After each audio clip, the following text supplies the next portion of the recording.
Não se toca a lua com a mão, dizia a razão. Enquanto isso, a imaginação já passeava em Plutão. Feliz da mente liberta, gaiola quebrada, pássaro sobre nuvens. Mesmo encarcerada, viaja pelo espaço ou mar profundo. Se adoentada, se vê sarada e dona do mundo. E quando moribunda, vê uma porta para o infinito. Ah, que razão sem graça, mundo sem cor. Imaginação é a magia colorida do amor. O zumbido da abelha, o perfume da flor, o abracadabra, o pirlim-pim-pim ou o faço o favor. Menino, você precisa crescer e amadurecer. Que maldade imposta às crianças no mundo. O menino cresce tanto que sufoca a criança interior. Amadurece tanto que mata a sua imaginação. Ainda bem que existe a fé e a ressurreição. E com esperança eu faço da poesia oração, desejando o milagre da imaginação ressurreta, da criança viva, dentro do avô, do pai e em todas as gerações. Eu quero saber de que livro é esse. Do livro Sob a Luz da Poesia. Poesia. Já estou até Lindo. anotando aqui. Vou postar, vou te marcar, porque tem tudo a ver com tudo, com a vida. E tem tudo a ver com a nossa conversa. Tudo a ver. Pois é, né, da Dessa gente coisa não... de a gente mexer com a nossa criança interior, né? Sacudir, né? Acorda. Cadê você? Vamos lá. resgatar as histórias, resgatar as cantigas, né? Resgatar essa criança aí, que a gente precisa dela viva. Foi bom quando eu pensei que vinha aqui poder sim fazer uma retrospectiva, né? Voltar à infância, ao passado, lembrar as raízes, lembrar muitas coisas boas que às vezes vão ficando para trás. É bom quando a gente faz esse resgate. Então, é uma alegria realmente estar com vocês aqui. E ao fazer esse resgate e estar aí recapitulando aí a infância, né, fazendo essa regressão, eu me lembrei assim de várias coisas interessantes que com certeza influenciam, né, o jeito da gente ser e de escrever. E eu me lembro especialmente assim a coisa mais marcante em matéria assim das primeiras histórias foi com a minha mãe. Não é injustiça com meu pai, porque eu fiquei órfão também muito cedo. Meu pai faleceu, eu tinha 5 anos, né? Então, as minhas lembranças com ele são poucas e de outra natureza. Mas a minha mãe gostava de contar histórias cantadas. Então, era além daquelas historinhas assim que normalmente todo mundo já está acostumado, que é da Baratinha, né? Quem quer casar com a Dona Baratinha, ela sempre cantava para gente, dos Sete Anões, né? Eu vou para casa, agora eu vou e tal. Mas tinha uma particularmente que assim me chamava sempre a atenção. Aquela hora que eu ficava assim com o olho meio arregalado, assim pensando, que é quando ela contava a história do lobo mau. E ela tinha uma musiquinha um pouco diferente do convencional, né? Ela cantava: eu sou o lobo mau, lobo mau, lobo mau, eu pego as criancinhas para fazer mingau. Aí eu ficava naquela aquela coisa ali de processar o mal, né? Eu não sei qual é a reação de todas as crianças, mas eu ficava pensando, nossa, esse lobo mau, né? Então tinha aquela, hoje estou contente, vai haver festança, eu tenho um petisco para encher a minha pança. Eu não lembro a idade que eu tinha, mas até hoje eu lembro dessa música e da minha mãe cantando isso. Era uma coisa assim que me marcou muito.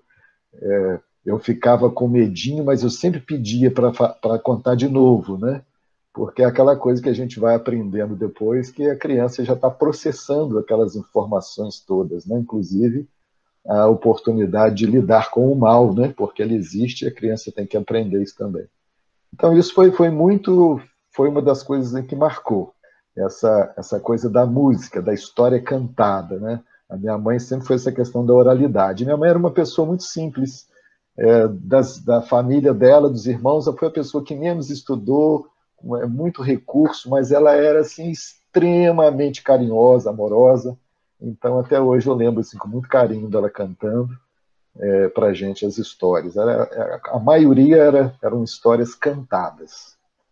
Mas, da mesma forma, também eu tinha uma avó, a avó Maria, que era a minha avó paterna, e ela fazia uma mistura, ela misturava duas histórias. Ela contava uma mistura da lenda da mula sem cabeça com o Cavaleiro da Meia-Noite, sabe? Ela misturava as duas histórias como se fosse uma só.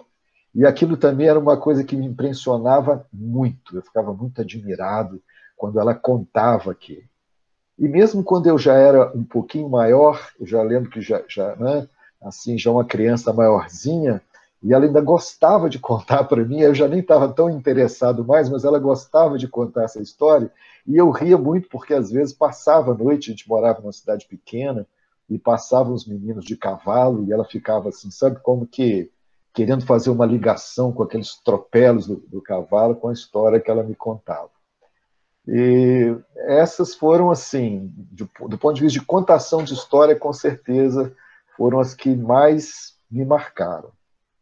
Agora, quando a gente pensa na questão do contato do livro, leituras, foi uma infância assim, bem diversificada, sabe? Eu acho que pelo fato de eu ter ficado órfão de pai, muita gente quis ajudar a fazer o papel de pai, talvez, e sempre tinha alguém trazendo alguma coisa para mim, e ganhei muitos livros.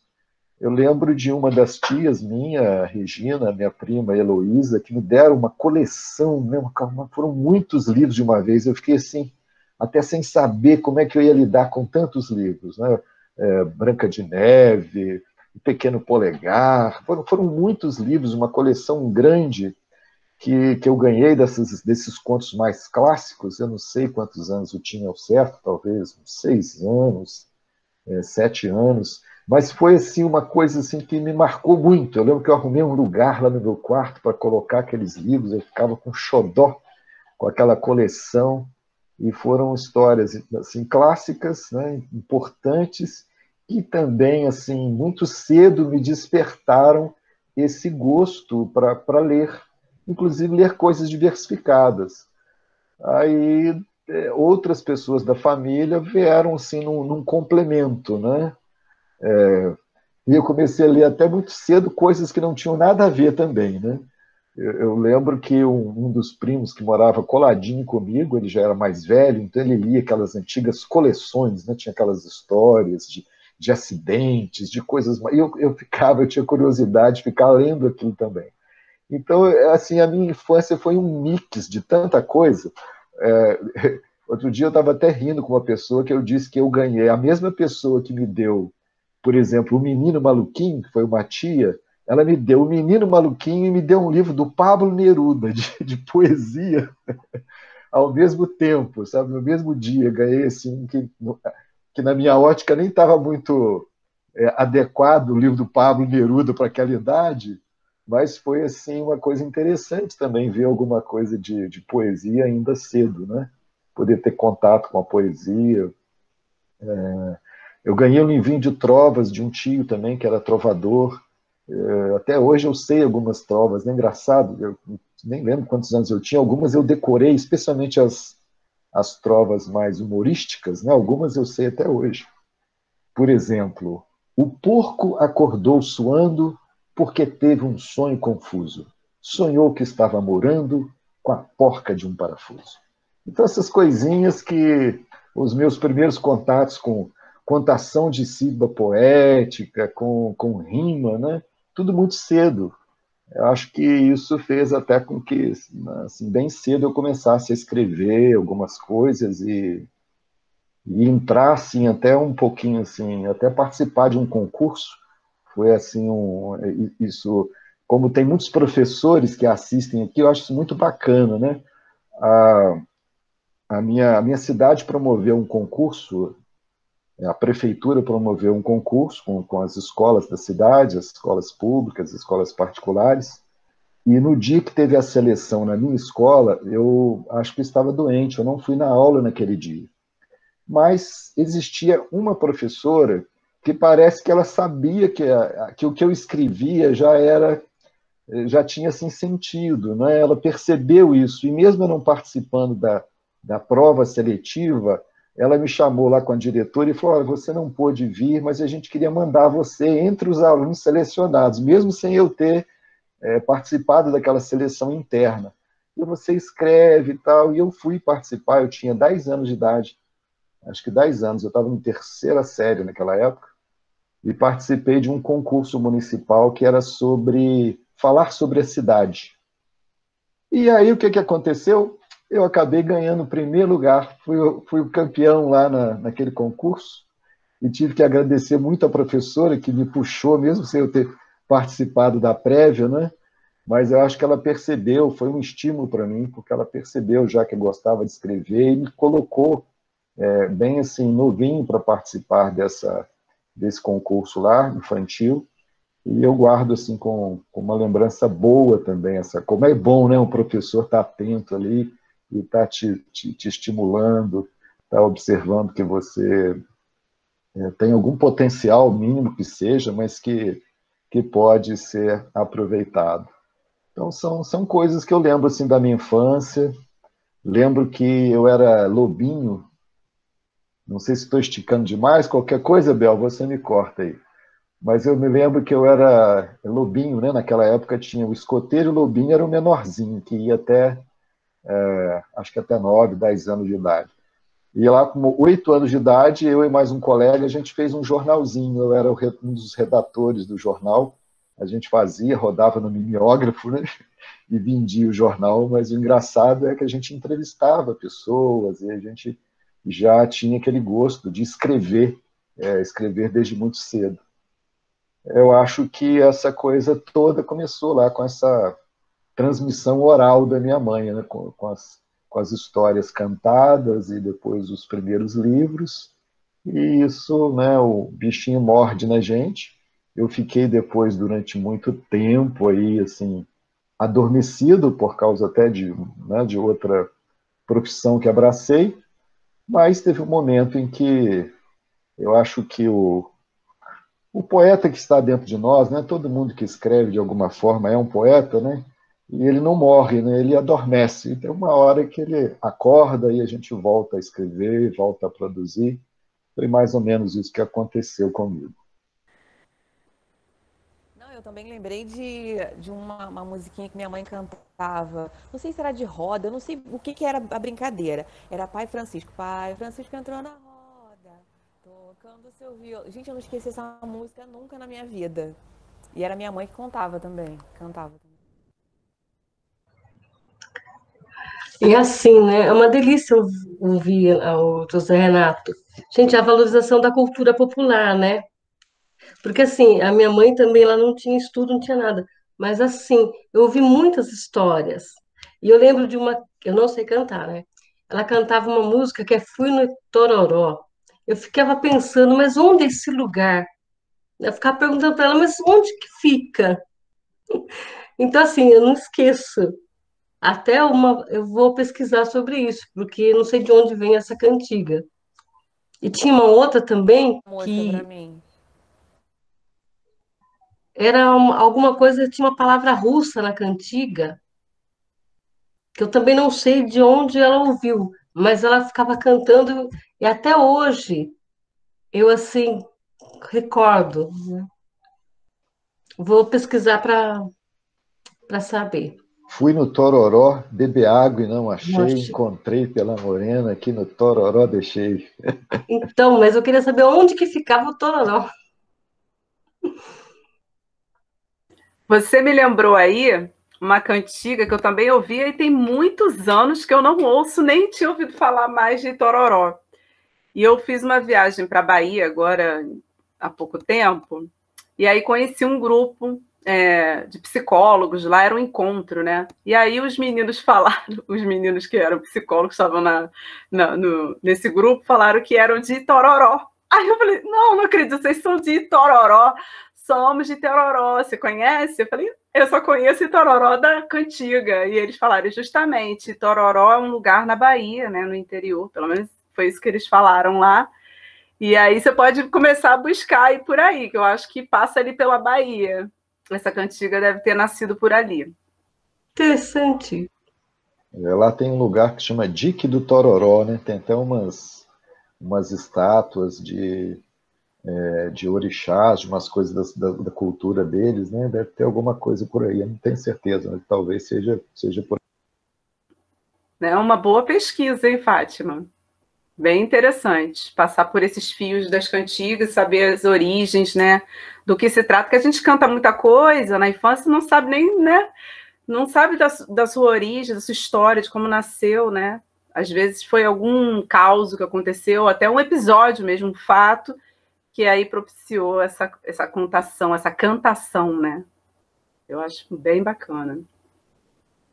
E aí, mais alguém quer contar um pouco das suas primeiras sementes? Andresa, Fátima? Eu me inspirei do José Renato, eu lembrei várias histórias, mas eu vou contar uma que ficou muito marcada, que assim, até os meus 15 anos eu achava que era verdade, gente. A minha mãe, alguma coisa que eu fiz de malcriação, ela falava que tinha lá no Santuário de Aparecida, tinha uma menina que era metade menina, metade cobra.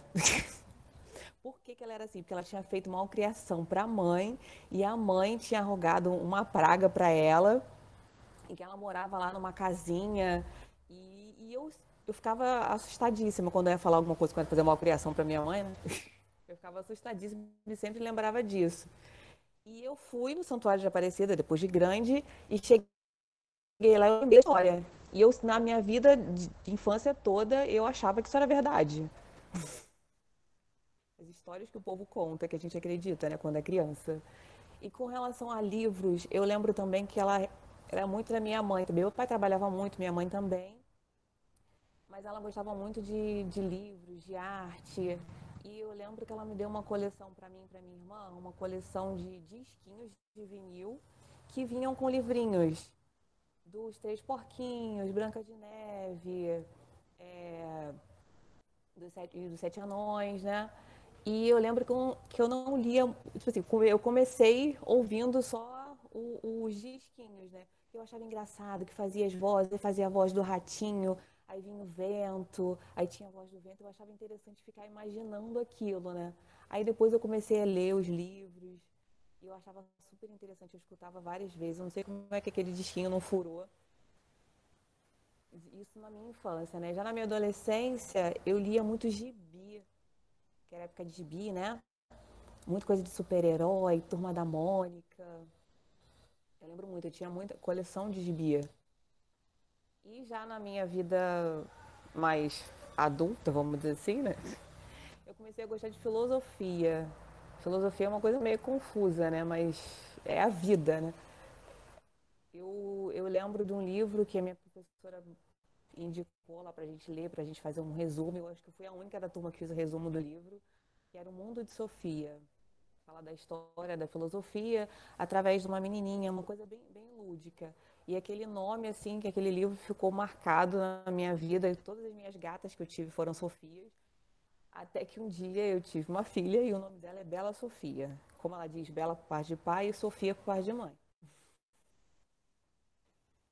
E por conta dela também, pelas coisas lúdicas e tal, ela gosta muito de dinossauro. A gente começou a escrever um livro. A historinha partiu dela, né? Aí a gente escreveu junto e agora a gente está ilustrando o livro. Ela tem várias historinhas engraçadas e várias historinhas super legais, sabe? Que bem, bem infantil. Aí ela fala, tem uma historinha dela que ela adora contar, é do super colorido, que as crianças eram tristes. Aí apareceu um menino que era super colorido e deu cor àquela vida. Eu, como sou artista visual, já imaginei tudo, né? Já imaginei o super colorido, já imaginei o negócio pingando tinta e ficando tudo colorido, já imaginei fazendo um bonequinho, já imaginei várias coisas. E isso é da minha parte de literatura, vamos dizer assim, que eu não sou tão. Ainda vou chegar no nível de vocês e escrever vários livros, prometo. Eu e a Bela Sofia. Mas eu acho que mais de mim é a arte, sabe? Eu acho que é a arte de poder fazer as coisas. Assim, eu vejo um caixote na rua, eu já imagino que eu posso fazer um banquinho, que eu posso fazer uma sapateira, que eu posso desmontar aquilo e fazer uma mesa, eu já imagino tudo isso. Ontem mesmo eu estava vindo da academia com ela, com a minha filha, lá tem 5 anos, e eu catei uma caixa de papelão na rua. Ela, mãe, aquela caixa ali é grande. E foi ela que me incentivou. Mãe, aquela caixa ali é grande, a gente pode fazer um trenzinho, depois a gente pode fazer um avião, a gente pode fazer um carro para minha boneca. E eu acho isso incrível, assim, mexer com a imaginação dela, porque ela tá. Tipo assim, eu acho que a minha imaginação também é um pouco de criança, infantil, né? Porque tudo que eu vejo eu quero transformar. No começo era mais por incentivo da minha mãe fazia bijuteria, ela pintava blusa e tal, e aí eu fazia brinquedo, panelinha de barro. Aí depois quando chegou mais na adolescência, a gente morava no interior do Rio de Janeiro, em Magé, era meio roça, assim, e a gente não tinha muito roupa, né? Minha mãe costurava também, ela fazia algumas roupas. Aí eu queria mudar, porque eu via minha amiguinha com uma roupa diferente, mas eu queria uma roupa mais diferente ainda. Aí eu pintava a roupa, eu botava um botãozinho, ou colocava uma pedrinha, alguma coisa assim. Depois eu fui fazendo roupa de boneca. Depois eu comecei a costurar sozinha na máquina da minha mãe, estragando a máquina da minha mãe. E, e assim, e foi quando eu tenho, como ela disse, eu tenho um canal no YouTube, né? Um canal de DIY, de faça você mesmo. Foi difícil achar, porque na internet você tem que achar um nicho específico para você focar naquilo e seguir naquele caminho ali. Só que para mim era muito difícil seguir só um caminho. Porque eu sei bordar, eu sei costurar, eu sei criar, eu sei fazer bonecos em feltro, eu sei fazer tudo que você possa imaginar. E o que eu não souber, eu aprendo de mim mesmo. Faço do meu jeito, mas faço. Eu sou extremamente criativa e eu adoro isso em mim. E eu não queria podar isso, só criar um nicho. Que antigamente eu queria ser estilista. Mas eu não queria só criar roupa, eu queria criar roupa, eu queria pintar roupa, eu queria estilizar a roupa. Eu falei, não quero seguir só isso. Aí eu encontrei arte visual, posso fazer tudo que eu gosto sem separar nada, assim, eu só vou poder pintar. Não quero só isso. E aí nisso veio a tal da pandemia, depois eu criava, trabalho com algumas coisas, faço bolo fake, faço bonequinho para festa. E aí quando eu vou dar um presente também para algum amiguinho, alguma criancinha, eu também dou alguma coisa artesanal, né, lúdica, ou um bonequinho de fantoche para contar uma historinha, ou um livrinho, aqueles livrinhos sensoriais que ensinam a amarrar o sapato, entendeu? Aí veio a pandemia, né? Aí eu falei, o que eu vou fazer da minha vida? Porque eu sou administradora de formação, trabalhei sempre com isso. E por conta da pandemia, eu fui mandada embora. E a minha filha também ficou em casa porque ela parou de estudar, as escolas fecharam, né? E ela estava em fase de alfabetização. Aí eu comecei a ensinar ela, exercer a paciência. Aí eu ensinava algumas coisas de um livrinho que ela já tinha. Aí depois eu pensei, sabe de uma coisa, vou ensinar ela de um jeito diferente. Aí eu comecei a pegar. Um dia eu não tinha mais nada para ensinar, que eu estava assim, saturada. Cheguei, você quer aprender sobre o que hoje? Ela, mãe, eu quero aprender sobre unicórnio. Aí eu falei, pronto, acendeu a chama aqui em mim, né? Aí eu fiz o quê? Fiz um desenho mais ou menos de um unicórnio. Aí a gente começou a fazer colagem de fitinhas. Aí, unicórnio é o quê? Unicórnio, eu lembro o quê? Lembra arco-íris. Quais são as cores do arco-íris? Vamos pintar o arco-íris. Aí, e várias outras coisas. A ensinar ela a escrever, pega uma coisa que tem em casa com a letra C. O que você lembra que tem com a letra C? Ela ia lá, pegava uma colher. E nisso também, isso foi me mostrando um outro lado que eu não sabia que eu tinha, sabe? Um lado de educar. E eu gosto de criança, eu gosto do jeito lúdico que elas pensam, que qualquer coisa pode se transformar em qualquer coisa, uma toalha pode se transformar numa capa de super-herói, essas coisas assim. Aí eu comecei a fazer licenciatura em ensino de arte, para poder ensinar a ela melhor, né? E para poder aprimorar, para poder fazer alguma coisa para ajudar. Porque também eu fazia essas aulinhas, gravei algumas aulinhas dessas e mandava para algumas amigas minhas que também estavam meio sem paciência e sem o que fazer em casa com as crianças. Aí nisso também veio a história, aí depois disso veio a história do livro e tantas outras coisas que tem na minha mente que um dia, se Deus quiser, eu vou conseguir realizar. Acho que em resumo é isso.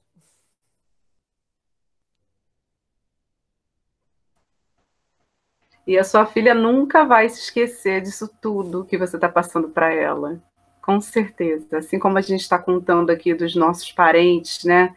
Das pessoas que cuidaram da gente, sua filha vai ter muita história para contar. É muito bonita a sua história. Muito bonita aí a sua aventura com ela, né? De se descobrir também na pandemia, se descobrir podendo escrever também e fazer, compor história. Isso é muito legal, muito enriquecedor mesmo. Ela é sortuda também, privilegiada, sua filha, de ter uma mãe como você. E o bom é que ela incentiva os amiguinhos da escola. Esse negócio de máscara na escola, que ela voltou a estudar, né? Aí com esse negócio de máscara na escola, ela falou, mãe, eu não consigo ver o sorriso das pessoas, é estranho, né? Eu não consigo entender muito bem o que as pessoas estão querendo falar e tal. Aí eu também costuro. Aí ela pediu para eu fazer uma máscara de gatinho para ela. Aí eu fiz a máscara, pintei um gatinho. Aí ela chegou, mãe, eu cheguei na escola, mostrei pra todo mundo sorriu. Eu adorei a máscara. Faz uma máscara pra.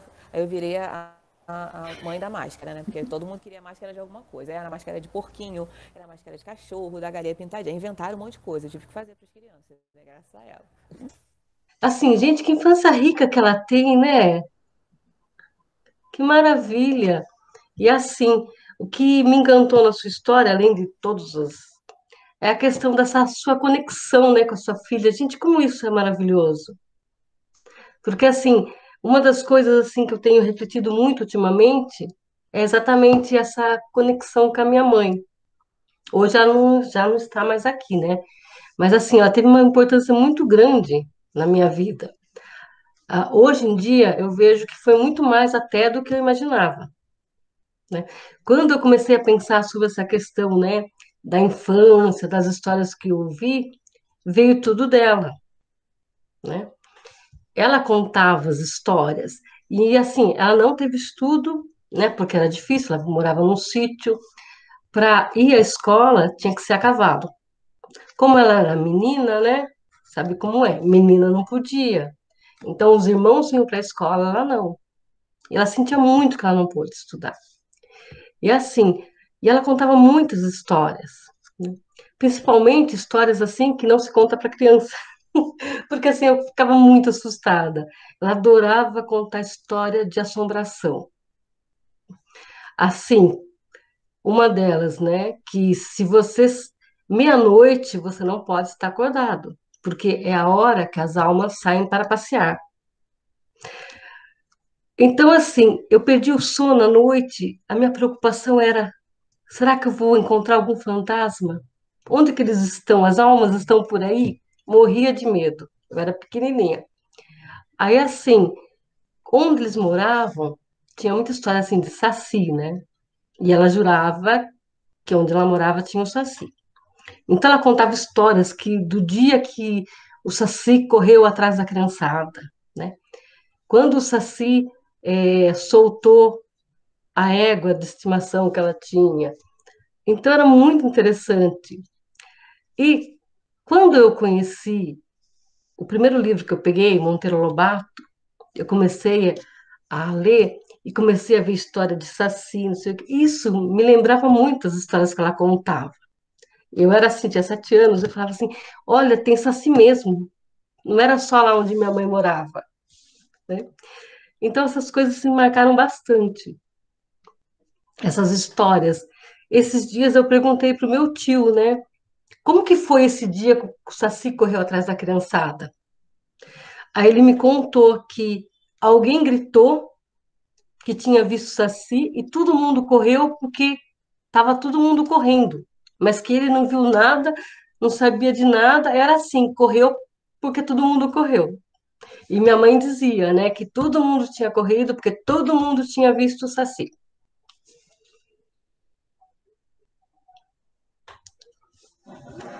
Então É essa bem, era uma das histórias, né? é bem do jeito como nascem as lendas mesmo, né? Alguém disse que viu, correu e todo mundo correu junto, né? Muito Então, bacana. e assim, é, quando ela estava doente, a gente passava muito tempo conversando, né? E ela voltou nessas histórias da infância dela, né? Do sítio. E assim, tinha umas coisas malucas, né? Por exemplo, se tirasse um fio com raiz do cabelo e colocasse na nascente, virava cobra. E assim, ela jurava de pé junto que era verdade, porque ela viu.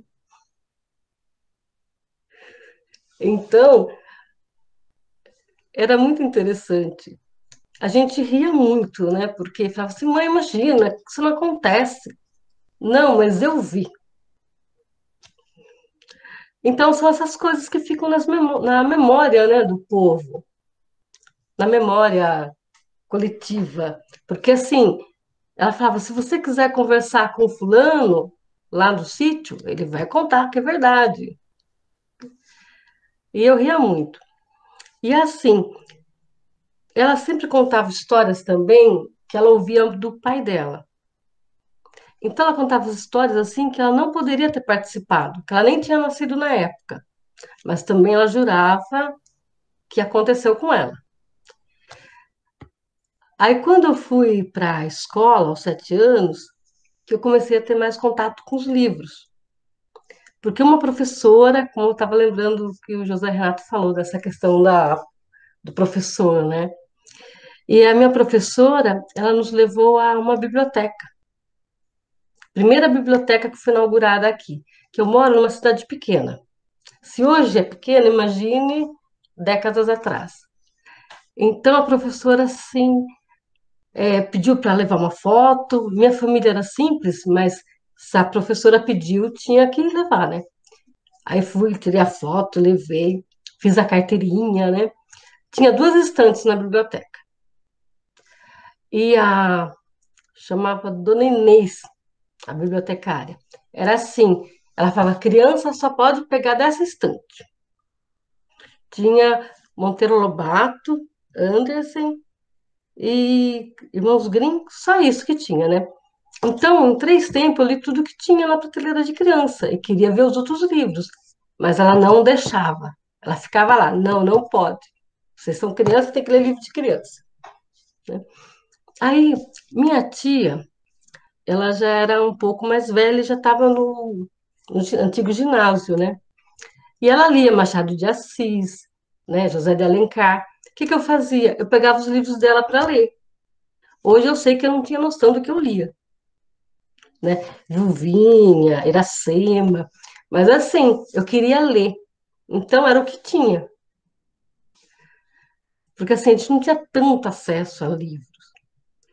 Eu fui assim voltar a ter acesso com literatura infantil bem mais tarde, né?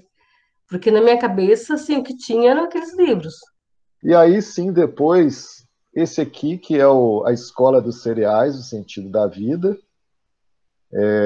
Esse livro aqui, no concurso anterior do Prêmio Ecos de Literatura, né, foi votação popular, ele ficou em terceiro lugar no concurso nacional, e teve um site lá do Sul, que é especializado em filosofia, que indicou ele, para minha surpresa, como sendo um livro de filosofia para crianças, né, porque o personagem central, que é o Emílio, ele é um milho questionador, né, que ele questiona por que chove muito, por que as terras são diferentes, por que a terra do milharal é diferente do arrozal, e ele vai envolvendo os coleguinhas nessas perguntas, e eles acabam levando a pergunta para a escola. Isso foi intencional, eu queria valorizar a escola, e na época isso era uma coisa que mexia comigo, tinha gente falando muito mal de professor, falando mal do ensino, e foi uma forma, assim, de certa maneira, de eu estar homenageando essa classe, né?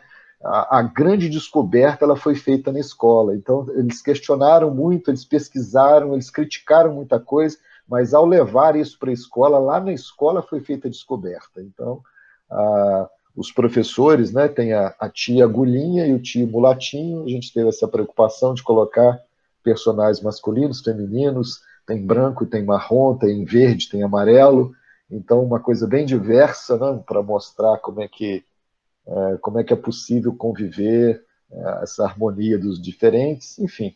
E aí eles terminam, né, com essa descoberta aí sobre o sentido da vida.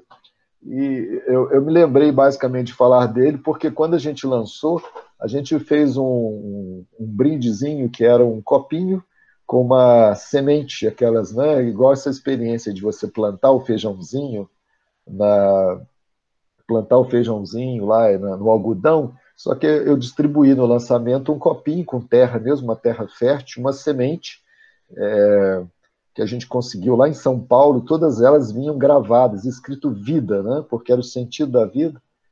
Olha, as crianças amaram, porque aí levaram para casa, plantaram. Teve gente que chegou a mandar foto para mim das várias etapas. Teve uma que chegou a colher feijão. Eles levaram o feijão, chegou a plantar no quintal. Então, como é que é bacana, assim, como é que as crianças também, essa coisa paralela, né, que você havia falado, vai criando outras histórias, outras coisas, é muito bacana.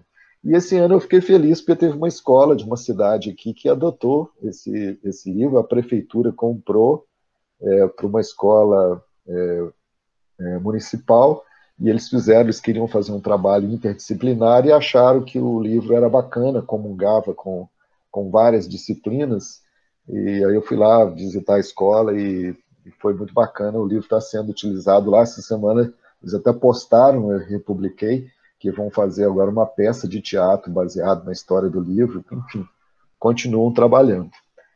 E em breve eu espero aí estar no mês de julho aí soltando mais algumas coisas, mais participações em antologias, né, que vão sair. Eu estou numa da editora Psil, que é a Confabulando. São fábulas, tem 2 fábulas lá, Silvestre, o Caracol, que não queria deixar rastros, né, que foi um conto que uma vez eu recebi um prêmio, e de Lara, a lagarta que tinha inveja da borboleta. Então são 2 fábulas que vão estar nessa antologia. E estou muito feliz também em dividir com vocês agora, no mês de julho, a editora Helvética fez uma seleção e teve um conto meu também, que se chama As Pulgas Astronautas, e conta a história de Pinta e Minas, 2 pulgas que foram parar no espaço, né? E vai ser bacana porque a editora Helvética ela tem lá na Suíça também. Aí eu fiquei todo metido agora porque vai ter uma publicação em português e uma em francês. Foram 20 autores, eu fiquei muito, muito feliz, até um pouco surpreso, né? Não achava que ia conseguir, foi assim meio de última hora, me incentivaram aqui, eu resolvi mandar e acabou conseguindo. Isso aqui também é uma antologia só de contos infantis, né? A gente, quando começa a antologia, ajuda muito, né?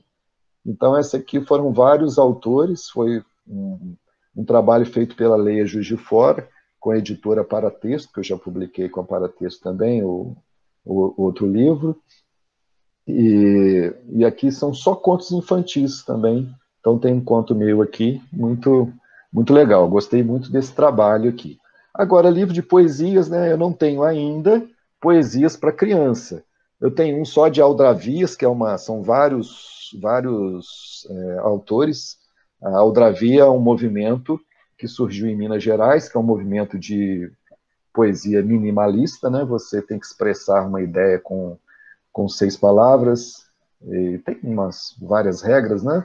Mas seria isso, e a gente tem também as quintas, que são poesias quintas porque são 5 versos, você só pode utilizar 2 palavras nos 4 primeiros versos e tem que terminar a última com uma palavra só, o último verso, e o segundo tem que rimar com o quinto e os outros não podem ter rima. Aqui nas Aldravias, então são vários autores aqui, de Juiz de Fora, e de poesia tem, para adulto também, mas isso aqui é uma antologia, Múltiplas Palavras, quem se interessar, todos esses livros a gente tem aqui, pode mencionar no direct. Esse aqui tem uma história bacana, porque foi no início da pandemia, sabe? A gente fez uma loucura aqui, tem um presidente da Liga dos Escritores de Juiz de Fora, que ele é muito dinâmico. E aí ele falou assim, gente, está a pandemia começando, tudo parado, a gente tem que fazer alguma coisa. Em 10 dias, nós fizemos esse livro aqui, só que era só digital, né? Foram 10 dias. a gente escreveu, mandou para ele, fizeram a edição, colocou na Amazon, só digital. Aí depois acabou, o pessoal animou e fez também o físico. Mas eu achei assim, o interessante foi conseguir fazer, né, o livro em 10 dias. Algumas coisas eu continuo concordando, né, no início da pandemia, e outras que a gente até mudou de opinião, né, porque estava bem no início lá. Isso aqui não é muito a minha praia, mas foi um desafio. Eu escrevi um conto de terror. Halloween, um conto fantástico. Foi um desafio que eu falei, eu não sei escrever conto de terror, não. Ela disse, não, mas você vai fazer, faz, e fiz, e acabou que entrou no livro aí um conto de terror, pelo menos, né? Já tem essa experiência para contar. E o meu último é esse aqui, que é o Sob a Luz da Poesia. Não tinha a pretensão de criar um grande livro de poesia, mas foi assim uma catarse, né? Uma forma de botar para fora, de tratar muitos sentimentos. Então, dividido em vários olhares, né? Cada capítulo, então, olhando a sociedade, olhando a psique, olhando os sentimentos. São vários capítulos, são vários olhares, por isso que é o Sob a Luz da Poesia, porque a gente faz uma brincadeira que, sob a luz da poesia, a gente consegue enxergar coisas diferentes. Então, aos que acompanham aí a Isabela e quiserem conhecer um pouco mais, é só pedir, a gente encaminha o livro para qualquer lugar aí do Brasil. Alguns aqui já viajaram até para fora do Brasil. Assim, eu não tenho nada solo. Eu participo de poesia, mas para a escrita de mulheres. Eu faço parte de alguns grupos de coletivo feminino, né? E assim, é bom porque assim é uma forma também de participar. Às vezes eu escolho lá, quando chega, eu falo, ai meu Deus, por que eu não escolhi outro, né? Mas tá lá. E a gente vai divulgando, vai conhecendo, conhece outras autoras, muito legal. Ano passado, é engraçado, né? A pandemia, ao mesmo tempo que causou tudo isso, ela fez a arte assim borbulhar, né? Porque assim, a gente teve mais tempo para ler, mais tempo para escrever, mais tempo para conhecer outros autores, outras. Assim, esse daqui é meu primeiro conto infantil, que é Quem Tem Medo de Escuro. Eu fiz pensando no meu sobrinho, né? E em todas as crianças que têm medo de dormir. Como lembra que eu contei, né, da minha mãe que contava história de fantasma, não podia ficar acordado meia-noite? Então, assim, essa foi a ideia. Foi o primeiro conto que eu fiz. Eu nem imaginei que ia ser aceito, porque foi despretensioso.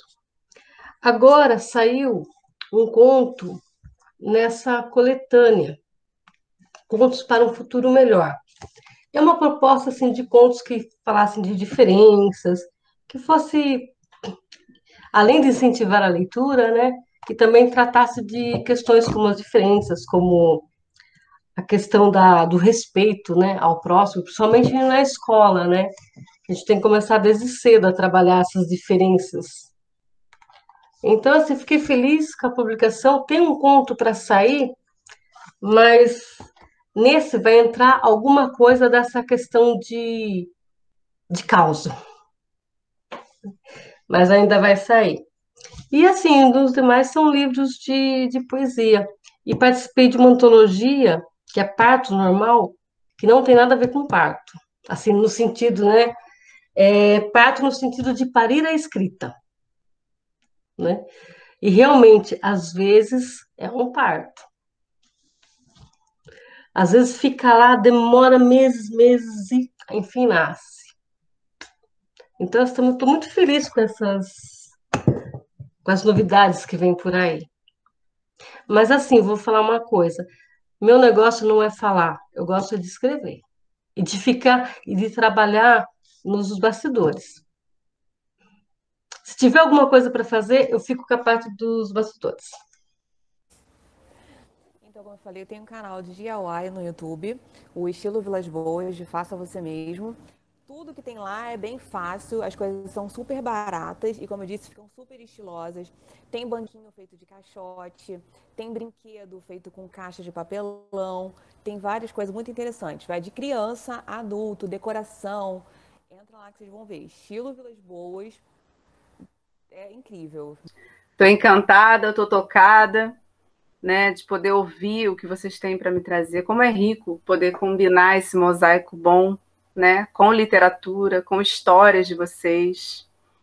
Muito obrigada pela presença. Espero que a gente possa fazer outros eventos, se encontrar, né, em outros espaços literários da vida e que a gente possa se ler, se conhecer mais e poder compartilhar esse amor que a gente tem pela leitura, pela importância da mediação, né, nos espaços familiares, nos espaços das escolas, e que ele possa estar em todos os momentos, até nos momentos, e principalmente nos momentos de conflito, de adversidades, de dificuldade, como é a pandemia e tem sido para todos nós, né?